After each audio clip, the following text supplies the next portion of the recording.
Hello दोस्तों, स्वागत है आपका हमारे यूट्यूब चैनल जेआरवी कोचिंग सेंटर पर। तो पिछले वीडियो में हमने ऑब्जेक्टिव क्वेश्चन को देखा था, उससे अब इस वाले वीडियो में हम उससे अगले अगले वाले ऑब्जेक्टिव क्वेश्चन को कंप्लीट करेंगे। मैं आशा करता हूं आपको ये वीडियो पसंद आएगा और इस वीडियो में लास्ट तक बने रहिए। आपको जितने भी वास्तविक संख्या के जो चैप्टर है वास्तविक संख्या, उसके जितने भी ऑब्जेक्टिव क्वेश्चन है आपको यहाँ पर देखने को मिल जाएंगे। तो चलिए आइए वीडियो को स्टार्ट करते हैं। तो पहला क्वेश्चन दिया है कि निम्नलिखित में से कौन सी संख्या अपरिमेय है, यानी कि इन चारों ऑप्शन में से हमें बताना है कौन सी संख्या अपरिमेय है। तो ये यहाँ पर लिखा है अंडर रूट 16, तो अंडर रूट 16 को हम ऐसे लिख सकते हैं 4 अंडर रूट 4 गुणे 4, इसका जोड़ा बन जा रहा है, यानी कि 1 4 बाहर आ जाएगा, यानी कि ये परिमेय संख्या है। ठीक, ये परिमेय संख्या है, तो ये तो ऑप्शन नहीं होगा। और यहाँ पर देखिए अंडर रूट 5 को भी हम ऐसे लिख सकते हैं अंडर रूट 5 गुणे 5, यानी कि जोड़ा बन जा रहा है, तो 1 5 बाहर आ जाएगा, 1 5 हमने बाहर कर लिया। अब अंडर रूट 9 को भी वैसे लिख सकते हैं अंडर रूट 3 गुणे 3, अब जोड़ा बन जा रहा है, 1 3 बाहर आ जाएगा। लेकिन यहाँ पर हम देख रहे हैं अंडर रूट 7 दिया है, तो अंडर रूट 7 का क्या ऐसा कर सकते हैं 7 गुणे 1 करेंगे, लेकिन इसका जोड़ा नहीं बन रहा है 7, और यहाँ पर भी 7 होना चाहिए, तभी 7 बाहर आएगा। सेम संख्या होनी चाहिए अंडर रूट के अंदर, लेकिन अंडर रूट के अंदर यहाँ पर सेम संख्या है ही नहीं, तो ये जो हो जाएगा हमारा option number 4, option number 4 is the right answer, यानी कि ये हमारी अपरिमेय संख्या हो जाएगी। जानते हैं आप, जैसा जानते हैं कि रूट में संख्याएं होती हैं वो अपरिमेय होती हैं, लेकिन अपरिमेय कब होती हैं जब इनका जोड़ा नहीं बनता है। पहले जो संख्या दी है, जैसे अंडर रूट 9 दिया है, अंडर रूट 9 को हम लिख सकते हैं ना अंडर रूट 3 गुणे 3, सेम संख्या होगा, उसका जोड़ा बन सकता है, लेकिन अंडर रूट 7 का नहीं बनेगा। तो पहले जितनी भी हमें अंडर रूट के अंदर संख्याएं दी जाएंगी उसका हमें पहले फंड करना है और देखना है क्या उसका जोड़ा बन पा रहा है। अगर उसका जोड़ा बन पा रहा है तो कौड़ी से बाहर हो जाएगा और वो परिमेय संख्या हो जाएगी। जिसका जोड़ा नहीं बन रहा है वो अपरिमेय संख्या। तो इस हिसाब से हमारा D is the right option हो जाएगा। अब अगले वाले क्वेश्चन को देखेंगे।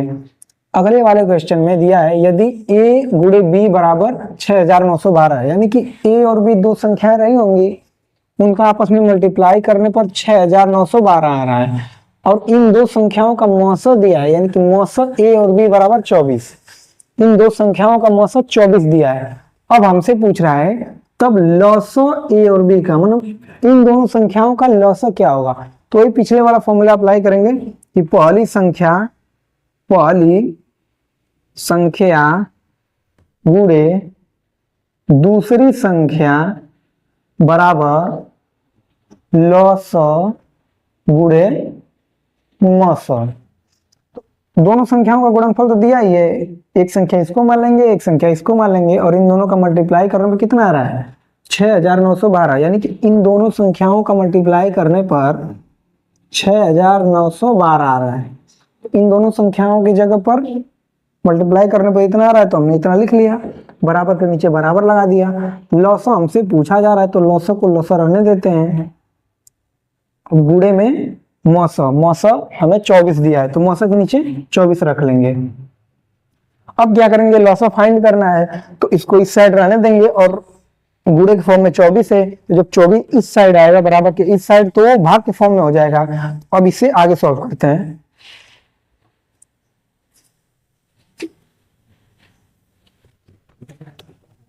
मैंने लिखा 6912 बटे में 24, और ये कितने के बराबर हो जाएगा लौसा। अब इसे दोनों को 2 से काटेंगे, 2 तिहाई 6, 2 चौको 8, 2 पच्चे 10, 2 छक्के 12, फिर इससे काटेंगे 2 से, 2 एकम 2, 2 दूना के 4, फिर 2 से काटेंगे, 2 एकम 2, 2 सत्ते 14, 2 दूना के 4, 2 अट्ठे 16, फिर 2 से काटेंगे, 2 छक्के 12, फिर 2 से काटेंगे, 2 से काटेंगे तो हो जाएगा 2 अट्ठे 16, 2 छक्के 12, 2 चौके 8, फिर 2 तिहाई 6, फिर 3 से काटेंगे, 3 से काटेंगे तो हो जाएगा 3 से काटेंगे तो 3 दूना के 6 हो जाएगा, और हो जाएगा 3 अट्ठे 24, फिर 3 अट्ठे 24, यानी कि हमारा सी इज द राइट ऑप्शन। इन दोनों का लसा जो होगा, इन दोनों का लसा वो 288 आ जाएगा। अब चलते हैं अगले वाले क्वेश्चन पर। अगला क्वेश्चन दिया है कि यदि 900, 26 और 169 बराबर 13, यानी कि 26 और 169 का मौसम 13 है, तब इनका लसा फाइंड करना है। तो बस वही पिछला वाला फॉर्मूला अप्लाई करना है। तो हल में लिखेंगे कि पहली संख्या गुणे दूसरी संख्या बराबर 900 गुणे 900, यानी कि एक बात जान लीजिए कि ये जो सूत्र मैंने लिखा है, पहली संख्या गुणे दूसरी संख्या बराबर 900 गुणे 900, ये वास्तविक संख्या चैप्टर का बहुत ही इंपॉर्टेंट फॉर्मूला है। आपके बोर्ड एग्जाम में इससे प्रश्न देखने को मिलेंगे ही मिलेंगे। तो अब देखिए, आइए करते हैं। पहली संख्या गुणे दूसरी संख्या बराबर 900 गुणे 900। पहली संख्या को हमने 26 मान लिया, दूसरी संख्या को 169 मान लिया। अब लसा हमें फाइंड करना है, तो लसा के नीचे लसा रहने देंगे। और मौसा कितना दिया है? मौसा हमें 13 दिया है। अब लसा याद करना है, तो लसा को वही रहने देंगे, बाकी सबको 75 कर देंगे, 169 हो जाएगा। और बटे में 13, उधर गुणे में तो इधर भाग में हो जाएगा। अब क्या इसका फाइंड करना है? लॉसा फाइंड करना है, लॉसा। अब 13 से काटेंगे तो 13 बार में कटेगा, फिर 26 गुणे 13 करेंगे, 6 3 18, 2 1 2, 3 गुना के 6, 6 1 6, यानी कि 12, तो हो जाएगा 338। यानी कि हमारा लॉसा आ गया, हमारा लॉसा आ गया 338। ये हमारा आंसर हो जाएगा। अब चलेंगे नेक्स्ट क्वेश्चन पे। अगला क्वेश्चन दिया है कि यदि लॉसा x और 18 बराबर 36 और मौसा x 18 बराबर 2 है, तब x का मान याद कीजिए। यानी कि दो संख्याएं दी हैं, x और 18, दो सब कोई संख्याएं रही होंगी, x और 18। इन दोनों संख्याओं का लसा 36 दिया है और इनका मौसा 2 दिया है। तब पूछ रहा है कि हमसे x का मान याद कीजिए। तो सेम फॉर्मूला अप्लाई करेंगे। हल में लिखेंगे कि जो दिया उसको पहले लिख लेंगे, दिया है लॉसा, यानी कि x और 18 का लॉसा दिया है 36 तथा मौसा कितना दिया है? मौसा, यानी कि x और 18 का मौसा दिया है 2। हमसे पूछ रहा है तब x का मान ज्ञात कीजिए। तो सेम फॉर्मूला अप्लाई करेंगे। फॉर्मूला है पहली संख्या गुणे दूसरी संख्या बराबर लॉसा गुणे मौसा। इसी वाले फॉर्मूले पर जो जो दिया है उसका मान रखते जाएंगे। तो इनमें से किसी को आप पहली संख्या मानिए, इन्हीं दोनों संख्याओं का लॉसा इतना दिया है ना, इतना लॉसा दिया है और इन्हीं दोनों का मौसा दिया है। तो बराबर के नीचे बराबर लिखेंगे, लॉसा के नीचे जो दिया है तो लॉसा 36 दिया है, गुणे के नीचे गुणे, मौसा 2 है तो 2 लिख देंगे। उसके बाद पहली संख्या को x मानेंगे, दूसरी संख्या को 18 मानेंगे। आपकी मर्जी, आप 18 को भी यहाँ पर लिख सकते हैं और x को दूसरी संख्या मान सकते हैं, है तो गुणे के फॉर्म में ही ना। अब हमें x का मान चाहिए, तो x को इसी साइड रहने देंगे, बाकी सबको उस साइड पर अच्छांतर कर देंगे। इस साइड बराबर क्या है?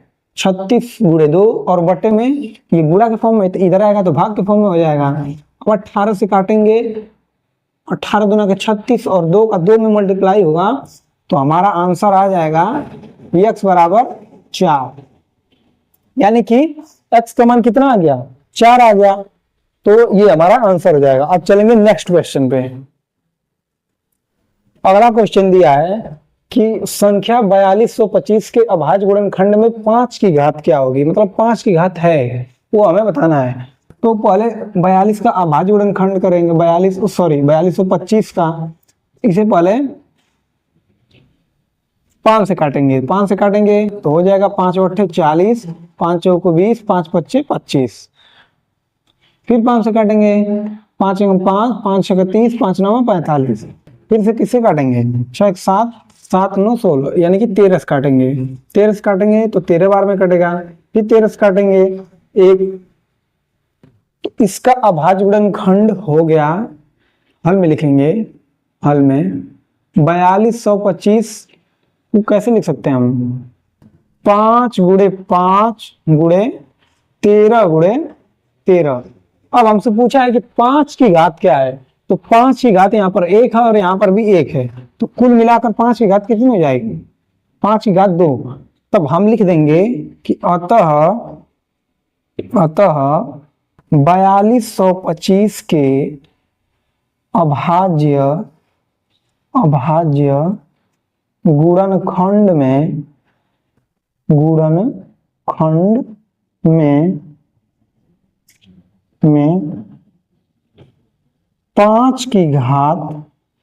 5 की घात 2 है। यानी कि 4225 के अभाज्य गुणनखंड में 5 की घात कितनी है? 2 है। यहाँ पर आपने देख लिया, बस यही करना था। अब चलेंगे अगले वाले क्वेश्चन पर। अगला क्वेश्चन दिया है कि एक्स स्क्वायर बराबर, यदि एक्स स्क्वायर बराबर 32/50 है तब एक्स है, यानी कि पूछ रहा है कि एक्स कैसी संख्या है। तो हमें एक्स पूछा है और यहाँ पर एक्स स्क्वायर है, इसे पहले हल करेंगे। तो यहाँ पर एक्स स्क्वायर है, तो जब एक्स स्क्वायर उस साइड जाएगा तो करड़ी लग जाएगा ऐसे 32/50। यहाँ पर स्क्वायर था तो उस साइड को भेजेंगे स्क्वायर को तो करड़ी हो जाएगा, या फिर हम दोनों साइड करड़ी लगा देंगे, वही बात हो जाएगी। अब इस अंडर रूट को कैसे लिख सकते हैं? इसको ऐसे लिख सकते हैं, एक्स बराबर, इसको लिख सकते हैं 2 गुणे 2 गुणे 2 गुणे 2, 2 दूना के 4 दूना के 8 दूना के 16 दूना के 32, और बटे में 50 को कैसे लिख सकते हैं? 5 पच्चे 25 दूना के 50। ठीक, अब यहाँ पर देखिए किसका जोड़ा बन रहा है, तो एक बार 2 का जोड़ा बन रहा है, एक बार और 2 का जोड़ा बन रहा है, यानी कि 2 बार 2 बाहर आ जाएगा। ठीक, तो 2 बार 2 को हमने बाहर कर लिया, 2 गुणे 2, और अंडर रूट में 2 बचा, तो यहाँ पर अंडर रूट में 2 लिख देते हैं बटे में, और यहाँ पर भी 5 का जोड़ा बन रहा है, तो 1 5 बाहर आ जाएगा, 1 5 को हमने बाहर कर लिया, और अंडर रूट में 2 बचा। अब इस अंडर रूट से ये वाला अंडर रूट, ये इस वाले अंडर रूट 2 से ये वाले अंडर रूट 2 कट जाएगा, तो यहाँ पर क्या बचेगा? 2 दूना का 4/5, यानी कि x का मान जो आया, x का मान वो आ गया 4/5। अब ये देखकर बताइए कि कौन सी संख्या है, क्या पूर्ण संख्या है? नहीं, पूर्ण संख्या की डिफिनेशन क्या होती है? पूर्ण संख्या यानी कि शून्य सहित गिनती सभी संख्याएं पूर्ण संख्याएं कहलाती हैं, यानी कि उसकी स्टार्टिंग 0 से होनी चाहिए। 0 1 2 3 4 5 6 7 अनंत तक। ठीक, ऐसी संख्या पूर्ण संख्या कहलाएंगी। लेकिन यहाँ पर 4/5 दिया है। पूर्ण संख्या कहने का तात्पर्य एक कंप्लीट नंबर से, बटे में नहीं आनी चाहिए। हम ये नहीं कह सकते कि 4/5 जो यहाँ पर है वो पूर्ण संख्या है, या फिर 1.2 पूर्ण संख्या, नहीं, एक कंप्लीट अंक होना चाहिए जिसकी शुरुआत 0 से होती है। 0 1 2 3 4, 1 और 2, या फिर 2 और 3, या फिर 3 और 4, इनके बीच की जो संख्याएं होंगी 3.1, जो 1.2 ऐसे कह लिया, या फिर 3.5 ऐसे कह लिया, या फिर 10.20 ऐसे कह लिया, ये संख्याएं पूर्ण नहीं है। पूर्ण संख्याएं गिनती की वे संख्याएं, मतलब शून्य सहित गिनती की सभी संख्याएं पूर्ण संख्याएं कहलाती हैं। तो ये वाला ऑप्शन हमारा गलत हो जाएगा। क्या पूर्णांक है? पूर्णांक भी नहीं है, क्योंकि प्राकृतिक शून्य सहित सभी प्राकृतिक संख्याएं तथा प्राकृतिक संख्याओं की ऋणात्मक संख्याएं पूर्णांक कहलाती हैं। तो पूर्णांक में भी 0 से स्टार्टिंग होता है, राइट साइड है तो 1 2 3 4 5 6 अनंत तक जाएगा, और लेफ्ट साइड है तो लेफ्ट साइड -1 -2 -3 इस तरह चला जाएगा। तो यहाँ पर भी बटे का कोई चक्कर नहीं है, यहाँ पर जैसे बटा में लिखा है तो ये भी नहीं हो जाएगा।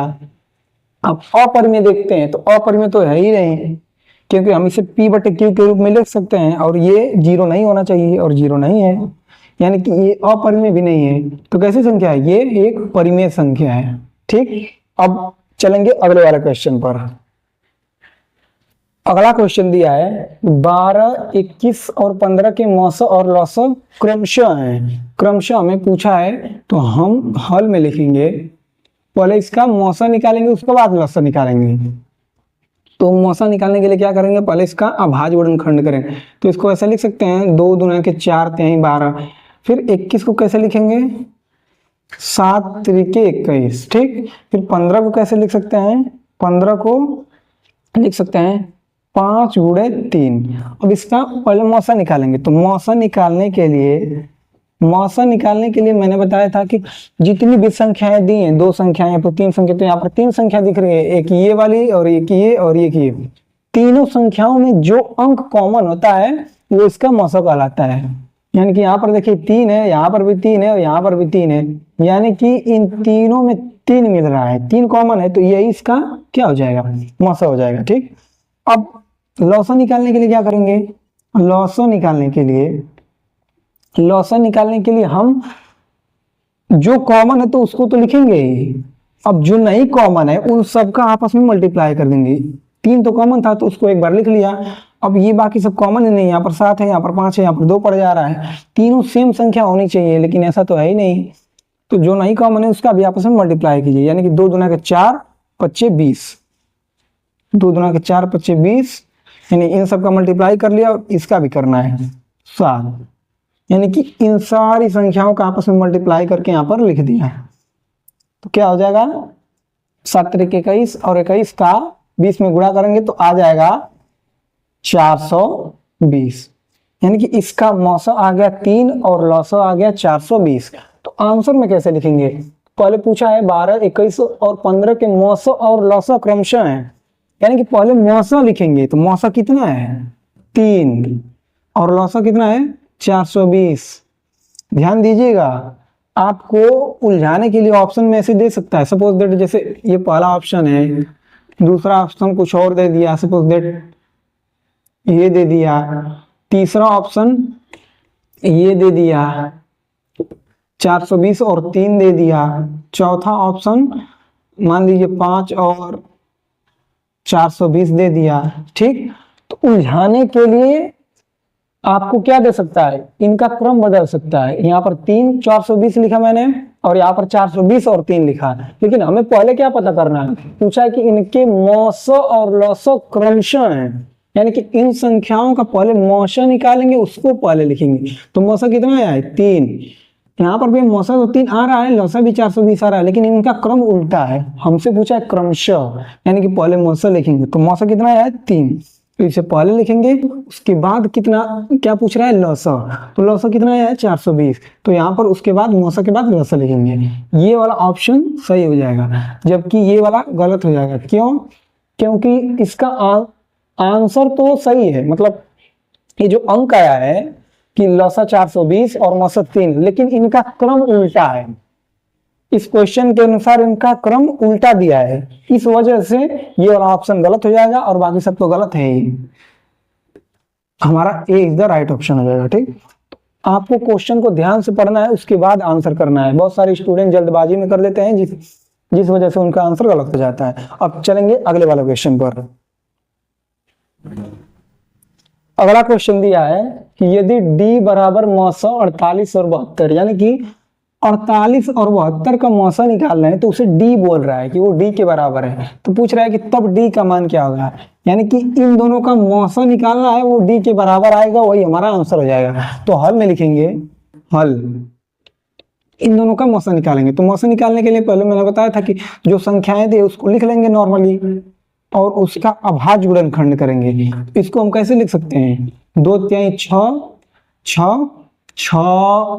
और 6 अट्ठे 48 हो जाएगा, 2 तिहाई 6 और 6 अट्ठे 48, 2 दूना के 4 दूना के 8। ठीक, और 72 को कैसे लिख सकते हैं, जैसे 3 त्रिक 9, 9 चौको 36 दूना के 72। ठीक, 2 दूना के 4 दूना के 8, 9 72।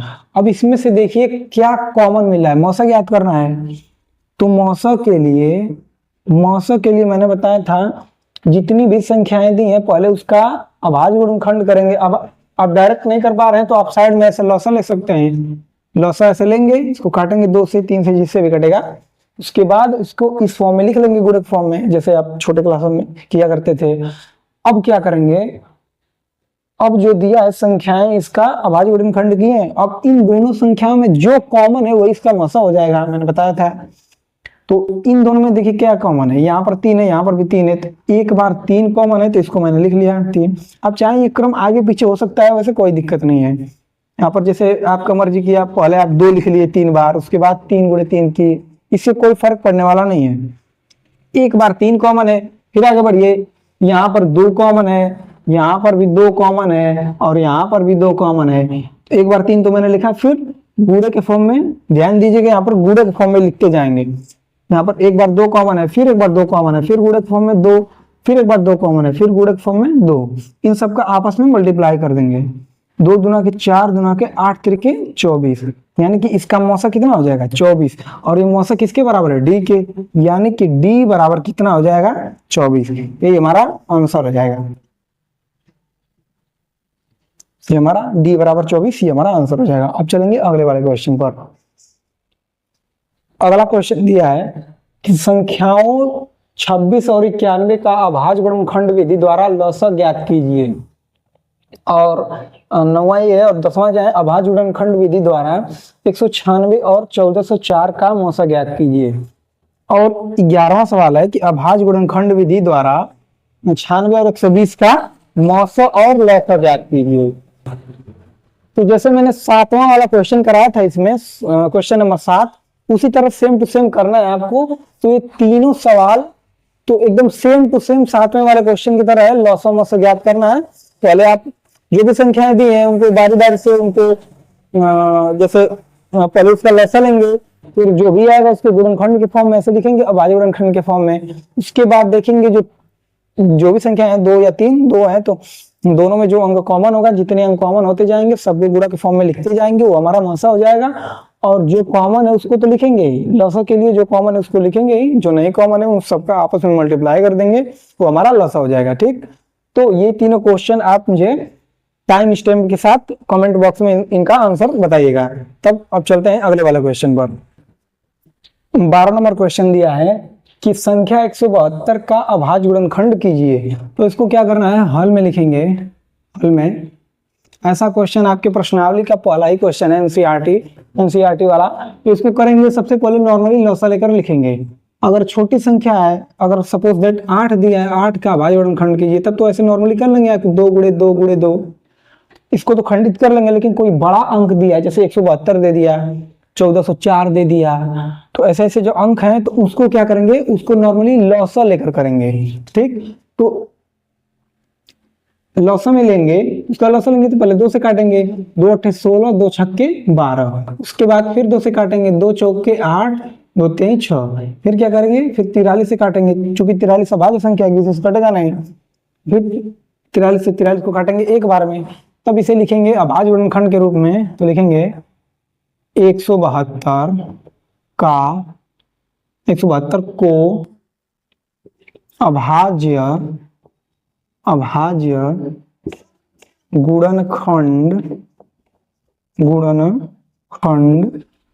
के रूप में लिखने पर अभाज्य गुणनखंड के फॉर्म में लिखेंगे। अब इसे कैसे लिखेंगे, तब यहाँ पर लिखेंगे 172 बराबर 172 को ही लिख रहे हैं तो 172 बराबर लिख देंगे, और जो लसाअ आया है उसको आपस में मल्टीप्लाई करके लिख देंगे, 2 गुणे 43। ये होता है इसके अभाज्य गुणनखंड का रूप। ऐसा क्वेश्चन आपके एग्जाम में देखने को मिलेगा ही मिलेगा। और ध्यान दीजिएगा, बहुत सारे स्टूडेंट क्या कर सकते हैं कि इसको 2 दूना के 4 और गुणे 43 कर देंगे। ठीक, तो ये वाला आपका गलत है। भले ही इनका आपस में मल्टीप्लाई करने पर 72 आ जाए, इनका आपस में मल्टीप्लाई करेंगे, सॉरी 172 भले ही आ जाए, इन दोनों का मल्टीप्लाई करेंगे 172 आएगा, लेकिन ये अभाज्य गुणनखंड का सही रूप नहीं है। क्योंकि वास्तविक संख्या, जो आपका पहला चैप्टर है वास्तविक संख्या, उसमें एक प्रमेय है कि अंकगणित का आधारभूत प्रमेय, वो प्रमेय कहती है कि किसी भी भाज्य संख्या को उनकी अभाज्य संख्याओं के गुणनफल के रूप में व्यक्त कर सकते हैं। यानी कि जब गुणनफल के रूप में लिखेंगे संख्याओं को, तो वो सारी संख्याएं जितनी भी होंगी वो सारी अभाज्य होनी चाहिए, तभी उन्हें अभाज्य गुणनफल के रूप में कहा जाएगा। अंकगणित के आधारभूत प्रमेय यही कहती है। तो यहाँ पर देखिए कि क्या ये अभाज्य है, क्या 4 अभाज्य है? नहीं है, तो अभाज्य नहीं है, ये तो भाज्य हो गया। इसका मतलब कि ये वाला फॉर्मेट गलत हो गया। अगर किसी बच्चे ने ये लिखा है अभाज्य गुणनखंड के रूप में, तो ये गलत है। क्यों? क्योंकि ये यहाँ एक भाज्य संख्या आ जा रही है, लेकिन हमें क्या चाहिए, हमें बोला है संख्या 172 का अभाज्य गुणनखंड कीजिए। तो जितनी भी संख्याएं होंगी सारी संख्याओं को अभाज्य होना चाहिए।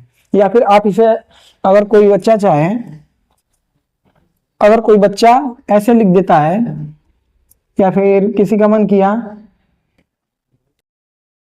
अगर कोई ऐसे लिख देता है तो भी ये गलत है। क्यों गलत है? क्योंकि यहाँ पर देखिए 86 अभाज्य नहीं है बल्कि भाज्य है। क्यों? क्योंकि ये 2 से कटेगा।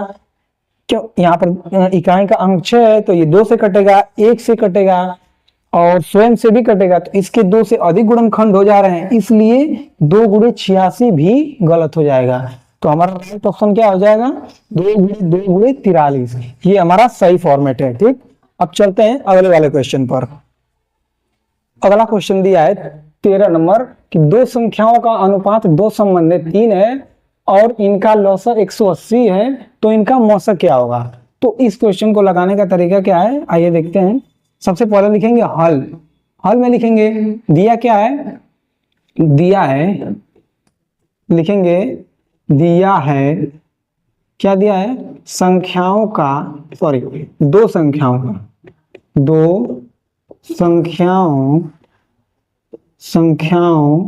का अनुपात, दो संख्याओं का अनुपात क्या दिया है? 2:3 और इनका लॉसा कितना दिया है? लॉसा दिया है 180। तो हमसे पूछा है कि तो इनका मौसक क्या होगा। ठीक, तो जब भी आपको संख्याएं अनुपात में दिया करे तो आप उसे कैसे लिखेंगे? आप उसको अलग अलग करके उसके साथ गुणे में कोई चर लगा देंगे गुणे के फॉर्म में। जैसे 2:3 दिया है तो आप लिखेंगे माना संख्याएं 2x तथा 3x है।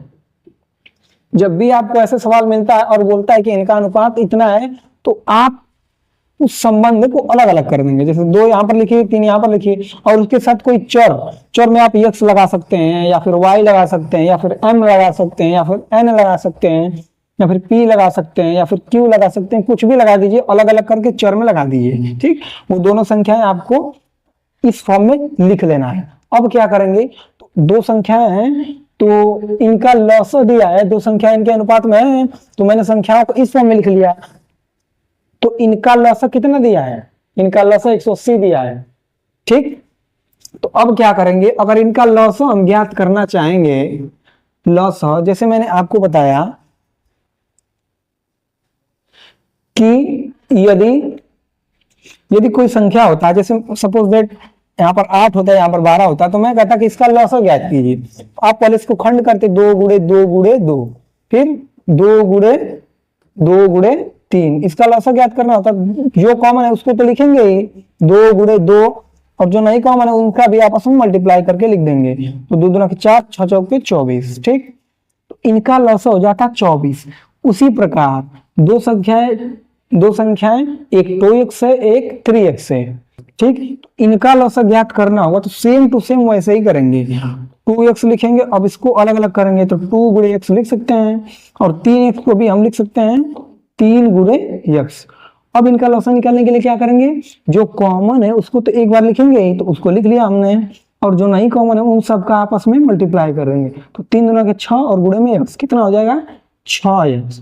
ठीक, इनका लॉसा कितना आ जाएगा? 6x। तो यही 6x दिया है लॉसा। ये तो मैंने संख्याएं मान ली थी और उसके हिसाब से इसका लॉसा कितना आया? 6x। ठीक, उसका लॉसा 6x आया और एक्चुअल में इसका लॉसा कितना दिया है? 180 दिया है। यानी कि इनका लॉसा जो हो जाएगा 6x जो हो जाएगा वो 180 के बराबर हो जाएगा। अब हमें x का मान फाइंड करना है, x का मान अभी फाइंड करते हैं, उनका एक्चुअल में क्या फाइंड करना है? मौसा फाइंड करना है। तो अभी करेंगे, तो अब 6 को इस साइड भेजेंगे तो 180/6 हो जाएगा, यानी कि 6 3 18। तो x का मान कितना आ गया? 30। तो हम देखते हैं कि x का मान 30 आ गया और यही 30 हमारा क्या है? मौसा। अब बहुत सारे स्टूडेंट को ये समझने में दिक्कत आ गई कि ये 30 कैसे मौसा है, तो अभी बताता हूँ। जैसे 30 आ गया, अब इसको मैं मिटाता हूँ आगे समझाने के लिए। तो जैसे 30 आ गया, हमारा x का मान 30 आया था, तो x का मान मैंने 30 लिख दिया था, और संख्याएं क्या थी, संख्याएं 2x थी और 3x थी, इसको हमने माना था। तो यहाँ पर 30 रखेंगे तो हमारा एक्चुअल वाला संख्या पता चल जाएगा। 30 रखेंगे, 30 का 2 में मल्टीप्लाई होगा कितना हो जाएगा, 60 हो जाएगा, और 30 का 3 में मल्टीप्लाई होगा तो कितना हो जाएगा, 90 हो जाएगा। अब एक्चुअल में संख्याएं क्या हो गई, 60 और 90, यही दोनों संख्याएं थी जिनका लसा लेने पर 180 आ रहा है। अभी आपके सामने ये लसा करके दिखाता हूं। जैसे 60 को हम लिख सकते हैं 2 गुणे 15 गुणे 2, यानी कि 15 चौको 60 हो जाएगा। और 90 को लिख सकते हैं 3 गुणे 15 गुणे 2 लिख सकते हैं। अब इनका लसा निकालिए, देखिए क्या होगा, जो कॉमन है उसको लिखिए। तो 15 को एक बार लिख लिया और एक बार 2 को लिख लिया। अब बताइए कि 15 दूना की कितना हो जाएगा, 30, और हमारा आंसर x बराबर क्या आया था, 30। तो इनका मौसा, मैंने बताया कि जो दोनों में कॉमन होगा उसका मौसा हो जाएगा। तो देखिए दोनों में कॉमन है, लेकिन जो कॉमन नहीं है अगर लसा निकालना है तो जो नहीं कॉमन है उसका भी आपस में मल्टीप्लाई करेंगे। तो 30 तो मतलब 15 और 2 दोनों में था, इन सब का मल्टीप्लाई किया 30 आएगा। और जो नहीं कॉमन है 2, यानी कि 2 और 3, 2 3 6, और 6 का 30 में गुणा करेंगे ये आ जाएगा 180, ठीक, जो कि यहाँ पर हमें क्वेश्चन में दिया गया था। तो इसका मौसा हो जाएगा, इसका मौसा लिखेंगे अतः इनका मौसा कितना है, 30 है, ठीक।